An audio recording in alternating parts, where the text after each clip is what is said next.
बैकुंठ चतुर्दशी कार्तिक मास के शुक्ल पक्ष की चतुर्दशी तिथि को आती है। बैकुंठ चतुर्दशी के दिन भगवान विष्णु जी की पूजा करने वाले को स्वर्ग की प्राप्ति होती है। अपने जीवन के अंत में उसे भगवान विष्णु जी के निवास स्थान बैकुंठ में स्थान मिलता है। बैकुंठ चतुर्दशी की आज हम 2 पौराणिक कथाएं सुनाएंगे। तो आइए पहली कथा को शुरू करते हैं। बैकुंठ चतुर्दशी की पौराणिक कथा के अनुसार एक बार की बात है, नारद जी पृथ्वी लोक से घूमकर बैकुंठ धाम पहुंचते हैं। भगवान विष्णु जी उन्हें आदर पूर्वक बिठाते हैं और प्रसन्न होकर उनके आने का कारण पूछते हैं।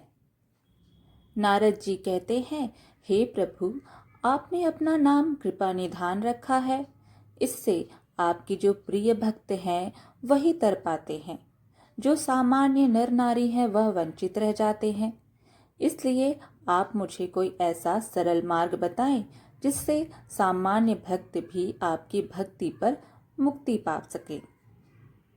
यह सुनकर विष्णु जी बोले, हे नारद, मेरी बात सुनो।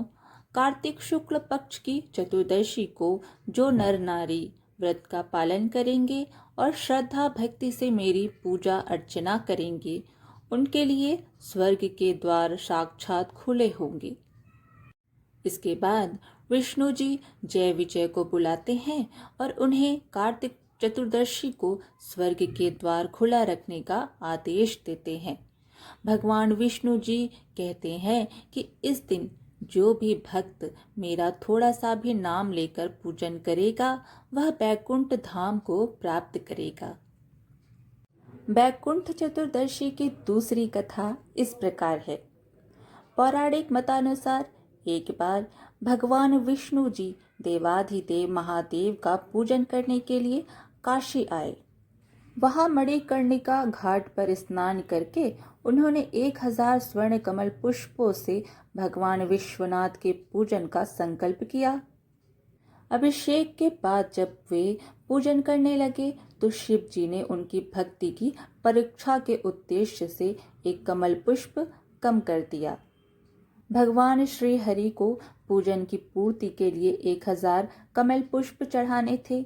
एक पुष्प की कमी देखकर उन्होंने सोचा, मेरी आंखें भी तो कमल के ही समान है, मुझे कमल नयन और पुंडरीकाक्ष कहा जाता है। यह विचार कर भगवान विष्णु जी अपने कमल समान आंख चढ़ाने को प्रस्तुत हुए। विष्णु जी की इस अगाध भक्ति से प्रसन्न होकर देवाधिदेव महादेव प्रकट होकर बोले, हे विष्णु, तुम्हारे समान संसार में दूसरा कोई मेरा भक्त नहीं है।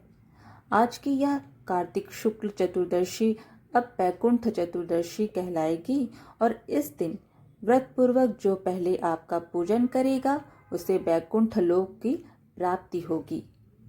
भगवान शिव जी ने इसी बैकुंठ चतुर्दशी को करोड़ों सूर्यों की कांति के समान वाला सुदर्शन चक्र विष्णु जी को प्रदान किया।